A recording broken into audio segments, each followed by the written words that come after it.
Hello everyone! In this video, I'll show you how to check your tax in Siguranca Social. First, go to the Siguranca Social Directa website and log in using your citizen card, digital mobile key, or your NISS and password. Once logged in, open Conta Corrente and select Situação Contributiva. Here, you can check your contribution status and download a declaration if needed. To see amounts, due or past payments, go to Pagamentos e Dividendos or Posição Actual.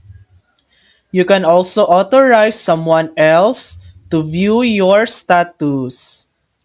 And that's it. Checking your Siguranca social taxes is quick and easy.